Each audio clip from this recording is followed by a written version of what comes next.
हमारा आज का लेक्चर है आर्किमिडियन प्रिंसिपल। इसकी स्टेटमेंट ये है, for any real number x there is an integer n such that x is less than n.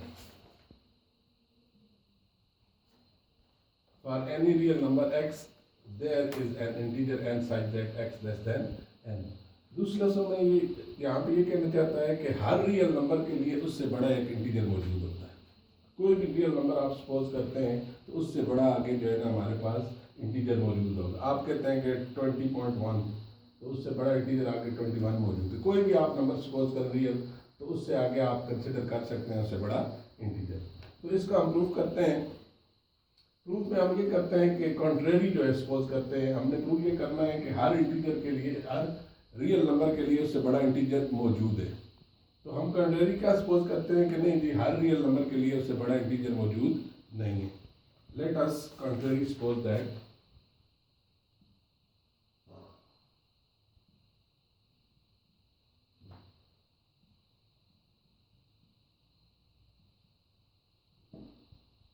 there is no integer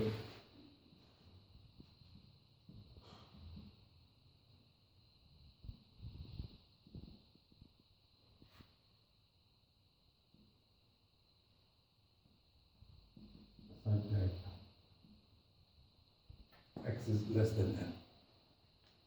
यहाँ पे हमने साबित ये करना है कि हर रियल नंबर के लिए एक इंटीजर मौजूद होता है जो कि इस इनइक्वालिटी को सेटिस्फाई करता है, x is less than n।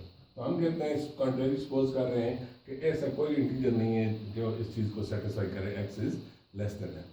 तो हमारे पास एक trichotomy property of real numbers होती है कि अगर हमारे पास दो रियल नंबर्स हैं a b belong to r, तो यहाँ पे इन दो नंबर के दरमियान तीन रिलेशन जो है पॉसिबल होते हैं।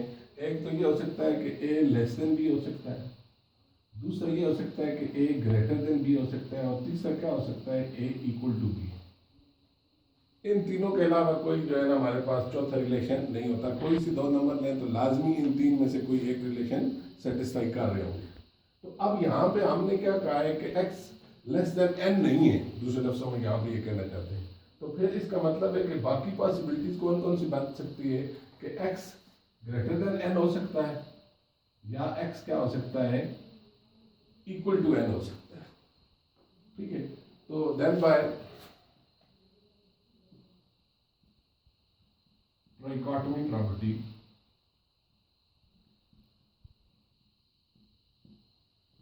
x is greater than equal to n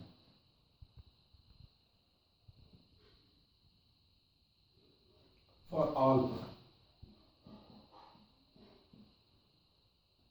n belong to z। तो अब हमारे पास ये कहता है कि x greater than equal to n है for all n belong to z। कोई भी आप इंटीजर लें, x क्या होगा हमारे पास उससे बड़ा नंबर होगा। तो दूसरे लफ्ज़ों में यहाँ पे जो x बन रहा है ये अपर बाउंड बन रही है किसकी, z की। सेट z में हमारे पास ये x ऐसा नंबर है कि जो क्या है तमाम इंटीजर से बड़ा है। कोई भी इंटीजर लें तो ये उससे बड़ा है, तो ये उसकी क्या होगी, अपर बाउंड बन जाएगी, which implies that x is an upper bound of z। तो यहाँ पे जो हमारे पास ये इसकी अपर बाउंड z की है, और यानी कि इसकी जो है ये हमारे पास कह सकते हैं कि z जो है वो क्या होगा, बाउंडेड अबव होगा। किसी भी सेट की जब अपर बाउंड एग्जिस्ट करती है तो वो सेट क्या होता है, बाउंडेड अबव होता है। तो which implies that z is bounded above. अब z अगर जो है बाउंडेड अबव है तो फिर लाजमी इसके जो है ना सुप्रीमम क्या करेगा, एग्जिस्ट करेगा। तो सुप्रीमम ऑफ z एग्जिस्ट, इसका सुप्रीमम एग्जिस्ट करेगा। और हम क्या कहते हैं कि लेट इसका जो सुप्रीमम ऑफ z है उसको सपोज कर लेते हैं supremum of z equal to alpha. Alpha हमारे पास क्या है, इसका सुप्रीमम है। और ऊपर हमने क्या कहा हुआ है, ये इसको से मैं अगर 1 के दूं, फ्रॉम 1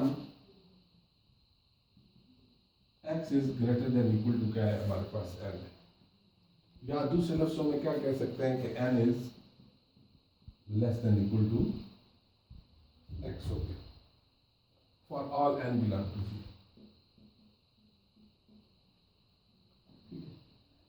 n इज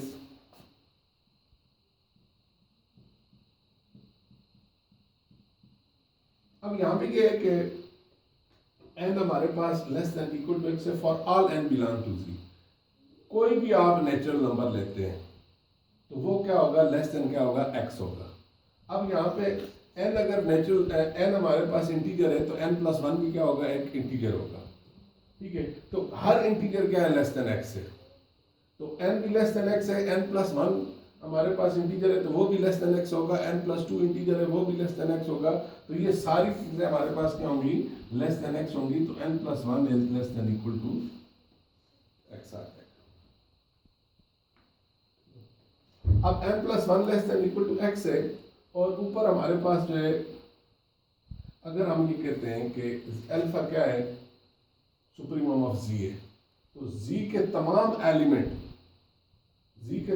एलिमेंट क्या होंगे, अल्फा से छोटे होंगे, क्योंकि इसका सबसे जो बड़ी वैल्यू है जो सुप्रीमम है वो क्या है, अल्फा है। बाकी z के तमाम वैल्यू क्या होंगी, अल्फा से छोटी होंगी। तो आप कह सकते हो कि x is less than alpha for all x belong to 0। तो अब यहाँ पे अगर इसी चीज को हम लेके चलें कि n plus 1 less than equal to x है, और आगे x का रिलेशन किसके साथ है, अल्फा के साथ, तो क्या होगा, x is less than alpha, ठीक हो गया।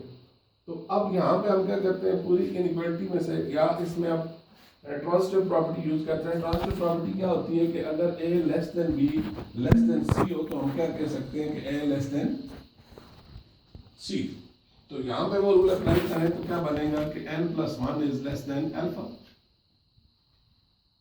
और ये इसको ये कह सकते हैं कि which implies that n is less than alpha minus 1। ये प्लस 1 तो ले जाए तो माइनस 1 हो जाएगा, ठीक है। और इनकी अगर जगह चेंज करें तो यहाँ से ये पता चल रहा है कि alpha minus 1 is greater than l for all n belong to 0। तो अब यहाँ पे क्या शो हो रहा है कि जो अल्फा माइनस 1 है ये भी तमाम इंटीजर से बड़ा है, तो इसका मतलब ये हुआ कि अल्फा माइनस 1 भी इसकी क्या है, अपर बाउंड है। अल्फा माइनस 1 भी इसकी क्या शो हो रही है, अपर बाउंड शो हो रही है। हालांकि हमारे पास रूल ये है कि अगर अल्फा सुप्रीमम हो तो फिर अल्फा माइनस एप्सिलॉन जो होता है is not upper bound of C.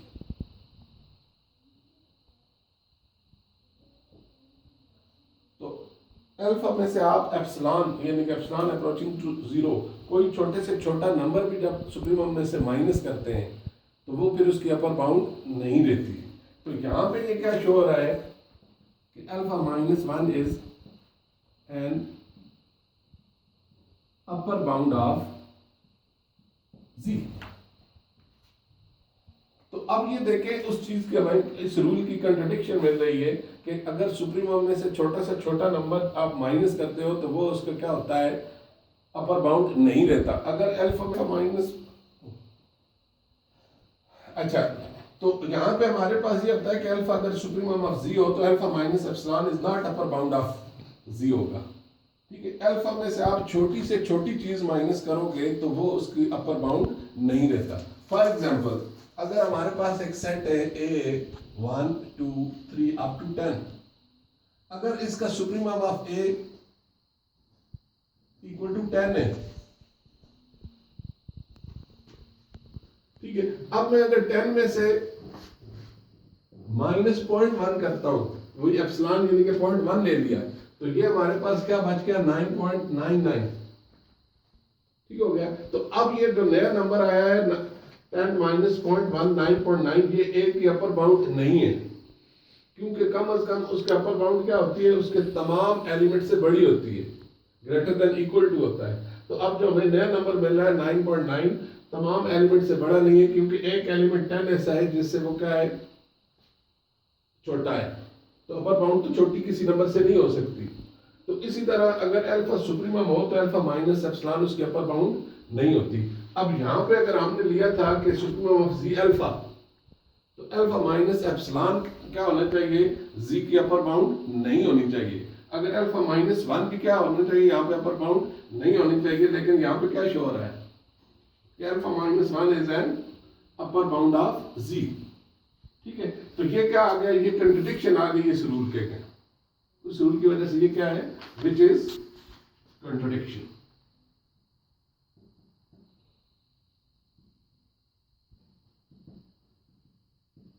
To the fact that alpha equal to supremum of G. अगर अल्फा सुप्रीमम ऑफ जी है तो अल्फा माइनस 1 अपर बाउंड नहीं होना चाहिए, तो ये कंट्रडिक्शन आ गई है। ये कंट्रडिक्शन क्यों आई है, क्योंकि हमने इसका मतलब ये हुआ कि जो हमने सपोज किया था, ठीक है, x is greater than equal to n, ये हमारा सही नहीं है। ठीक है, तो this contradiction arises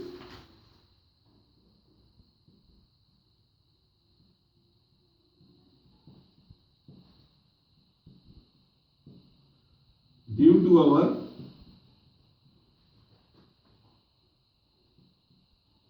wrong position. Wrong position क्या थी, that is x is greater than equal to n। अब इसका मतलब है कि ये दो पॉसिबिलिटीज नहीं हो सकती। दो अगर हम लेते हैं, ग्रेटर लेते हैं, इक्वल टू लेते हैं, तो ये हमारे पास क्या है, ट्रू नहीं आ रही। तो फिर थर्ड पॉसिबिलिटी कौन सी बचती है, तीन पॉसिबिलिटीज होती हैं कि ये x लेस देन n होना चाहिए था, या x greater than n, x equal to n होना चाहिए था। अब ये दो चीजें सेटिस्फाई नहीं हो रही, तो फिर लाजमी थर्ड ऑप्शन जो हमारा ठीक होगा, that is x is less then, hence x is less than n। यानी कि वही चीज साबित हो गई कि हर रियल नंबर के लिए एक ऐसा इंटीजर एग्जिस्ट करेगा कि जो इस इनइक्वालिटी को सेटिस्फाई करेगा। तो ये था हमारा आर्किमिडियन प्रिंसिपल।